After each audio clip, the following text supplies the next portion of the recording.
kasih tahu Bapak Presiden, ya, kamu kan dekat dengan beliau di istana itu kan, kasih tahu presidenmu itu jangan lupa rakyatmu. Kau punya presiden juga itu, Benny. Bang Abalin tahan dulu. Melupakan kau punya presiden.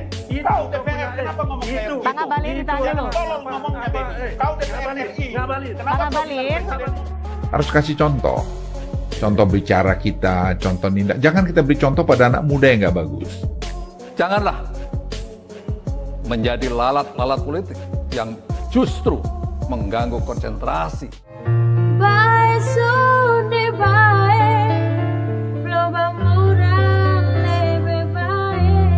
Terima kasih karena sudah klik video ini, tapi jangan lupa guys untuk klik tombol subscribe, karena dengan subscribe lu sudah mendukung Siwago Channel untuk selalu membuat konten-konten menarik. Selamat menonton.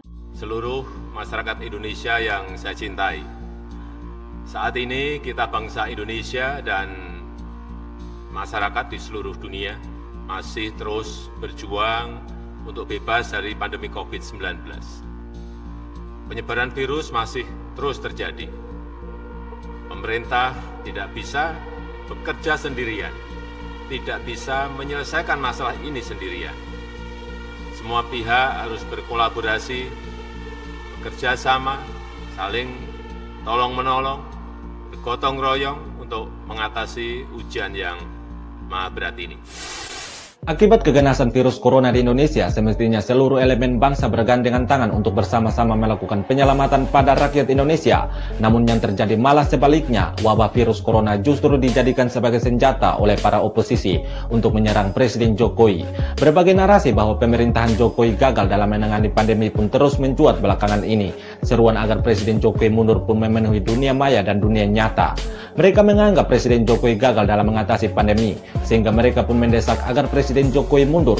Seperti narasi yang digaungkan oleh Rocky Gerung yang meminta Presiden Jokowi diganti dengan melihat kejadian yang dialami oleh rakyat Amerika Serikat ketika Donald Trump digantikan oleh Joe Biden. Ada pula Ibas yang mengkhawatirkan Indonesia akan menjadi negara failed nation atau negara gagal lantaran dirinya menganggap bahwa pemerintahan Jokowi gagal dalam menyelamatkan rakyatnya dari COVID-19. Akibat cuitan dari bos oposisi tersebut, salah satu kader Demokrat asal NTT yaitu Benny Kaharman harus menjadi tameng untuk mengklarifikasikan pernyataan tersebut. Namun sangat disayangkan karena anggota DPR RI dari fraksi Demokrat tersebut justru mengeluarkan sebuah pernyataan yang seolah-olah tak mengakui Presiden Jokowi sebagai presidennya juga. Bolehlah menyumbang itu tadi tabung oksigen ke India, boleh. Silakan sebanyak-banyaknya. Tetapi Ngabalin, presidenmu itu jangan lupa rakyatmu. Presidenmu itu jangan lupa rakyatmu. Kau punya presiden juga itu, Benny. Bang Abalin tahan dulu. Melupakan kau punya presiden. Kau DPR, kenapa ngomong kayak gitu? Bang Abalin tahan dulu. Tolong ngomongnya, Benny. Kau DPR RI. Bang Abalin. Kau baca kalimatmu, Benny. Kasih tahu. Bang Abalin tahan dulu. Bang Abalin. Tadi sudah saya berikan kesempatan kepada Bang Abalin. Sekarang giliran kepada Pak Benny. Silakan Pak Benny. Bang Abalin dengar dulu, boleh membantu India. Boleh, iya, tapi jangan kau bilang presidenmu. Kau juga punya presiden. Iya, itu kau punya presiden, kau saya punya presiden. Baik, ditahan dulu. Pak Benny. Tidak mengerti begitu. Yang Benny Kaharman. Baik. Itu lucu. DPR kau jangan sesat. Masa kalimatmu bilang bahwa Pak Benny, Bang Abalin. Presidenmu, presiden saya kau juga. kan pimpinan partai. Iya. Kenapa ngomong kayak begitu? Baik. Bapak-bapak, ini perdebatannya sudah keluar dari substansi. Konstruksi berpikirmu sudah rusak. Bapak-bapak, kita kembalikan diskusi terkait dengan failed nation. Kebencian itu jangan mengurangi kebenaranmu, Benny Kaharman. Itulah yang kita persoalkan. Jangan mengutamakan tabung oksigen itu untuk rakyat India di sana. Tetapi rakyat kita sendiri tidak kita perhatikan. Ini loh yang kita persoalkan. Nah, makanya antisipasi itu penting. Antisipasi. Ini wake up call kan. Oke. Ya, ini yang kami usulkan. Bukan tidak ada apa-apanya. Itulah yang melalui Bung Abalin kasih tahu Bapak Presiden. Ya, kamu kan dekat dengan beliau di istana itu kan, kasih tahu. Isu pemberian bantuan oksigen dari Indonesia ke India pada bulan Mei yang lalu, saya kira kalau kita membaca pemberitaan, membaca sejarah tentang hubungan antar negara itu tidak perlu jadi masalah. karena Indonesia pun sering dapat bantuan. Di dalam dunia internasional itu biasa kalau ada satu negara kena musibah, ya kita bantu. Pada waktu itu kan bantunya awal Mei, ketika tingkat kesembuhan di tempat kita tuh hampir selalu lebih tinggi dari terinfeksi, sehingga pada waktu itu oksigen masih banyak. Lalu India sedang sangat parah, Indonesia membantu.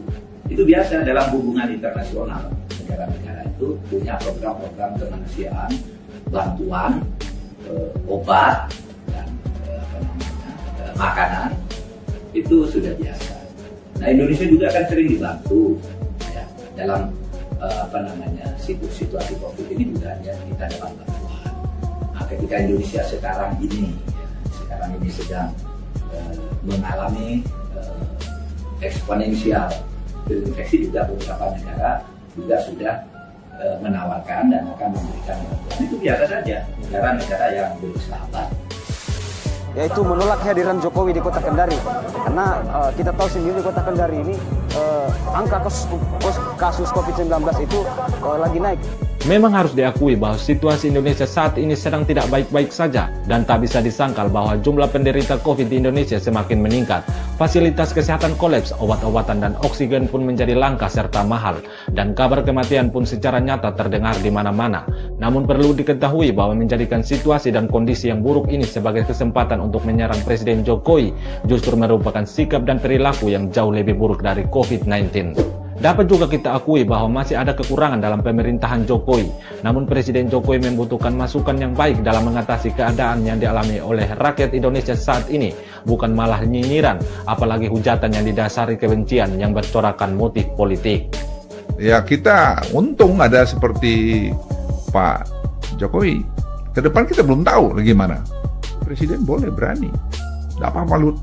Kerjain aja, saya tanggung jawab. Itu suatu bentuk pemimpin yang menurut saya kita patut contoh. Harus kasih contoh. Contoh bicara kita, contoh nindak. Jangan kita beri contoh pada anak muda yang nggak bagus. Ini kan banyak kelakuan pemimpin kita ini beri contoh yang nggak bagus pada anak-anak muda. Itu generasi yang akan gantiin dia nanti. Kalau Anda tidak suka sama orang, kritik aja dengan elegan. Tidak pulsul dengan cara-cara yang tidak terpuji. Karena itu merusak dirimu sendiri. Jadi bekerjalah dengan hati, berbuatlah dengan baik, karena hidup ini penuh misteri. Mystery of life. Jadi kalau Anda yang masih muda, masih panjang jalanmu, titip dari saya sebagai seniormu atau sebagai yang lebih tua. Dalam situasi seperti sekarang, hanya sisi kemanusiaan yang mesti dikedepankan. Jadi seharusnya para oposisi buang jauh-jauh kepentingan politik itu dan kubur dalam-dalam semua ambisi kekuasaan itu, karena beban Presiden Jokowi untuk menyelamatkan rakyat Indonesia sangatlah berat. Oleh karena itu, seluruh elemen bangsa termasuk oposisi seharusnya berteriak dengan kerja nyata, jangan malah diputar dengan berbagai nyinyiran. Oposisi seharusnya berkolaborasi, saling tolong dan memberikan masukan yang baik pada Presiden Jokowi untuk kepentingan rakyat, karena oposisi juga ada yang wakil rakyat yang saat ini sedang duduk di kursi empuk DPR RI. Saat ini rakyat membutuhkan kerja nyata, bukan perdebatan, apalagi nyinyiran yang dibalut kebencian yang bisa menurunkan sistem imun tubuh. Ya harapannya sih yang pasti cepat-cepat berlalu ya, supaya kita kembali normal lagi gitu kan. Semua juga nggak ada yang mau kondisinya kayak begini, semua jadi serba susah, serba sulit gitu. Ya, saya berharap sih supaya cepet-cepet lah ini corona pergi jauh-jauh. Ya, terima kasih, Pak.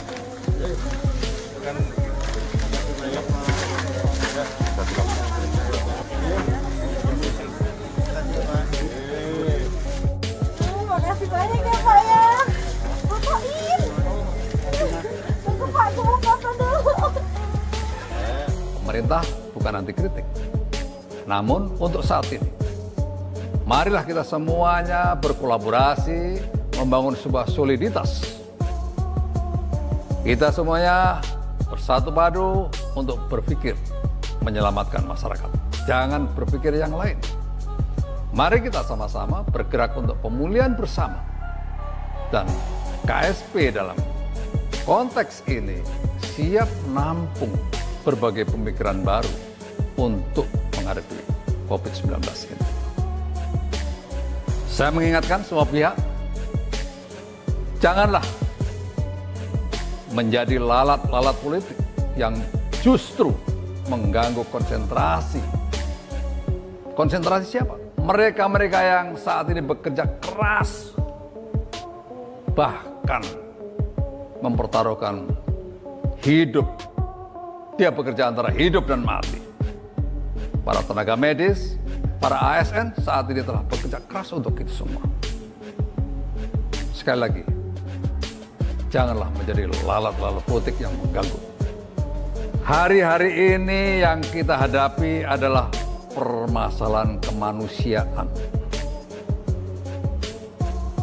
Untuk itu, saya menghimbau, lepaskan perbedaan kita sementara ini. Kita memikirkan satu kepentingan besar, yaitu persoalan kemanusiaan. Dan itu jauh lebih penting daripada kepentingan pribadi dan golongan. Sekali lagi, hanya dengan kebersamaan, persoalan bangsa menjadi ringan dan kita bisa atasi bersama. Itu sebuah pesan yang ingin saya sampaikan. Terima kasih.